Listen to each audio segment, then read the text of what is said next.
Hey guys, John V here from Phonearena. Right now you're watching our in-depth video review of the Apple iPhone 5C. Now people are wondering what does the C stand for, whether it be cheap, color, or something else. But honestly, we're going to find out in this review. It's a device that's replacing the iPhone 5 in Apple's lineup. It shares many of the same hardware, but there's a slight difference, and we see it with the casing. It's now a polycarbonate plastic casing, and the cool thing about it is that it's available in a wide range of colors to give consumers some variety in what they want to check out.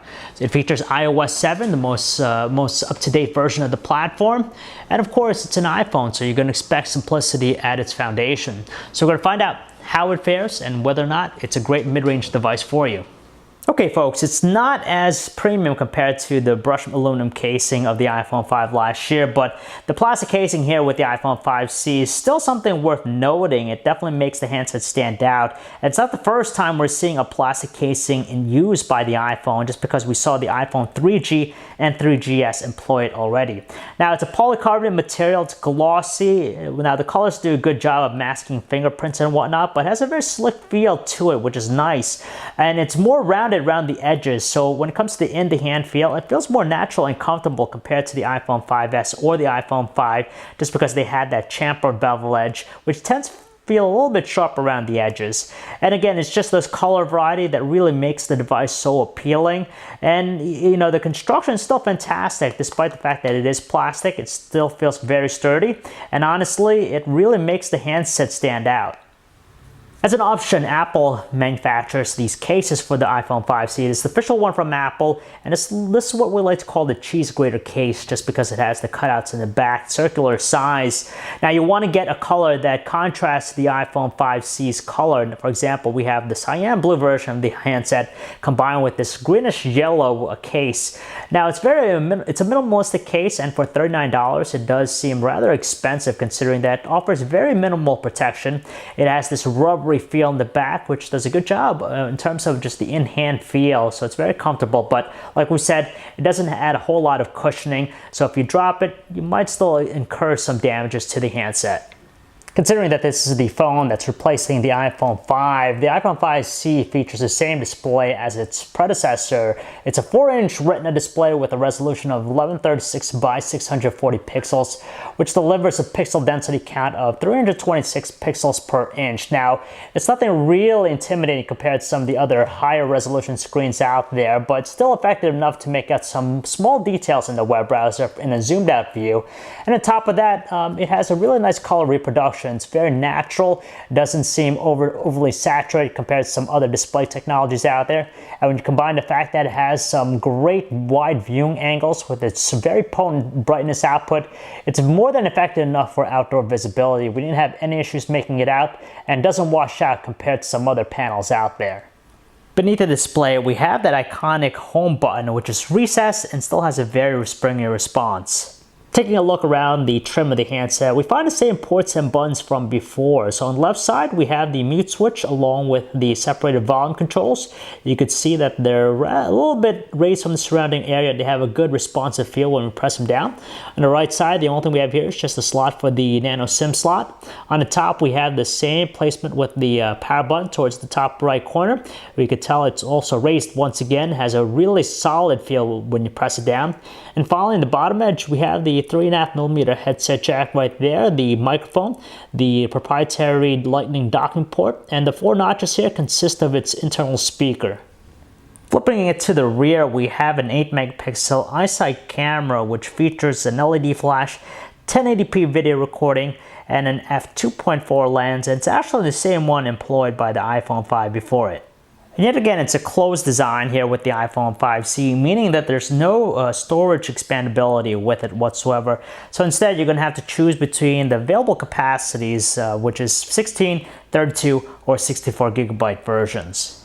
If you currently have the iPhone 5 and you updated its software to the most recent version of the platform, which is iOS 7, you're not going to find any changes here or anything new with the experience on the iPhone 5 5C just because it's identical to what you have on the iPhone 5 and even the iPhone 5S. Now the biggest thing here is just the refreshed look of the platform, which is long overdue. It has a more modern styling to it, very nice, and has a lot of visual eye candy too. And at the heart, it's still a very simple user experience interface to actually learn, so you're not going to have too much of an issue if you're a first-time user. We're not going to go into great detail talking about every single thing we like and don't like about the new iOS 7 experience, just because we covered it already in a review of the platform and even the iPhone 5S. Now, some of the stuff that we do like is, for example, you have the updated notification center and even the control center area, which is really nice just because you gain access to a bunch of different connectivity options at any time by doing those gestures. On top of it, they mixed up quite a few different functions. For example, multitasking is handled in this very WebOS-like manner, where you have these mini windows that show you the apps, and in order to close them out, you just got to simply just swipe up. It's a little bit tedious compared to what was offered before, but it still works in the end.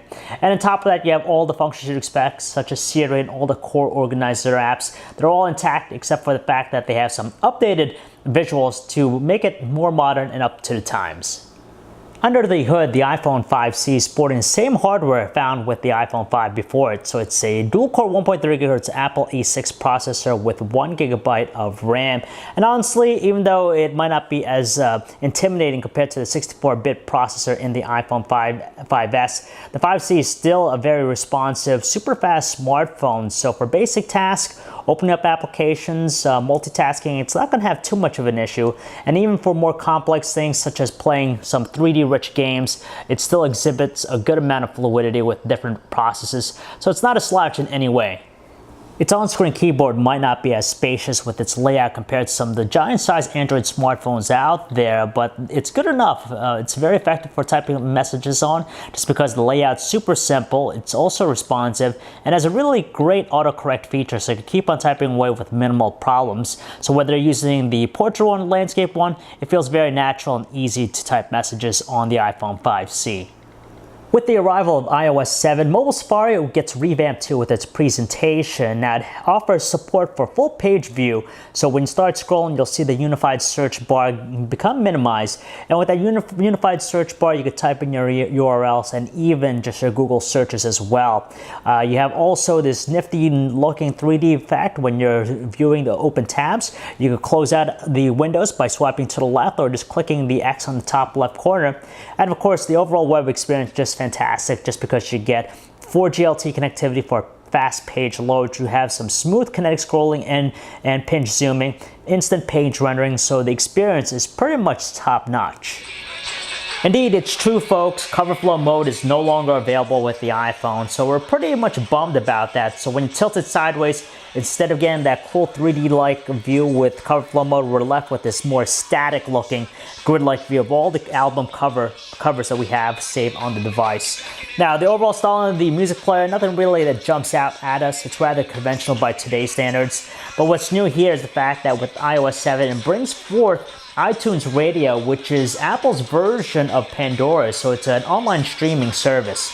As for the audio quality of the speaker, when we compare it to the iPhone 5, we just noticed that it's not as strong with its overall volume output. It's still very robust, but we kind of think that has something to do with the notches here with the speaker.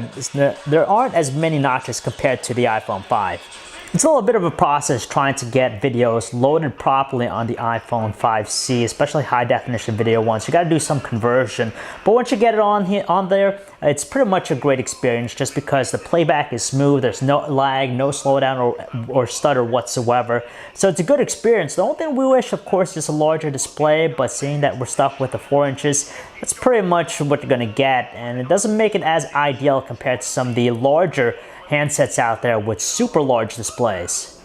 With the arrival of iOS 7, the camera UI also gets revamped. It's still simplistic at heart, which is great, very easy to use, and you do have some new shooting modes as well, but there are still no manual controls available to it. So you have the viewfinder that takes up the majority of the layout. On the left side, you have things like HDR mode on or off. You could turn on the flash. You could switch to the front-facing camera. You could scroll through the different modes, whether it be photos, videos, square for Instagram shots, panoramic, and you also have this button top right corner which gives us a preview to the color modes that are available with it. Like we said already, the iPhone 5C shares the same hardware as the iPhone 5 before it, so it's the same camera as before. It's an 8 megapixel iSight camera, which features a backside illuminated sensor and an f2.4 lens, and it translates to some really nice looking shots. And of course, we all know that the iPhone 5 was a great handset for snapping photos with, and you get the same results here. There's a great amount of detail in the shots, looks sharp, colors are natural and very accurate looking. Exposure is well done too. It's balanced, so you don't see areas that are too bright or too dark, and with lower lighting situations still manages to do a fine job. It's not quite as sharp compared to the iPhone 5S, and we do notice a little bit more noise, and details tend to be a little bit flatter, but despite that, still a great device for the occasion. The only thing is, with the LED flash, it tends to produce some washed out looking colors with the processing, so who knows why, but that's the only thing that we notice that's a little bit of a distracting element with its quality. Likewise, its high definition 1080p video recording quality is also spot on. You get some very sharp looking videos. It captures video very smoothly, so it's never jerky, and has pretty much moderate exposure, so it's not jerky when you're changing from different lighting conditions. It maintains a steady flow with it. In audio quality, it seems to do a good job with combating noise, and voices for the most part sound very clear. It's worth noting that it continues to not offer continuous autofocus, but again, like all iPhones before it does feature touch focus. So all you got to do is just tap on the screen once for it to adjust the focus, and then it maintains and locks that until you tap again in a different area. There really isn't a whole lot to complain about with the call quality experience on the iPhone 5C, just because voices on both ends of the line are more than distinct and clear. The earpiece and the speakerphone emits a pretty strong output with its volume, but with the speakerphone, we tend to hear some crackling at the loudest volume setting. It's not too much of a distracting element though, and on top of that, it features a really good noise cancellation technology, so after 5 seconds of picking up noise, it pretty much mutes it and drowns it out.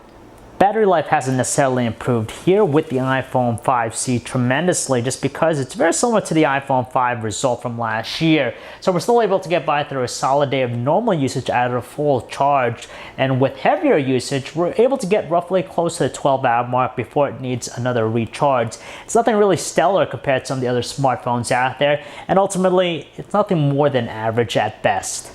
So who would have thought it was going to be Apple to make plastic smartphones look cool again, but they did with the iPhone 5C, and they did a fantastic job with it. For a plastic device, it's pretty solid with its construction, and on top of that, there aren't any compromises whatsoever with the performance of the handset or the experience. So if you're looking for a fantastic mid-range device, you want to take a look at the iPhone 5C. There's a lot to like about it, and the color options that are available, it's just an added benefit to consumers out there.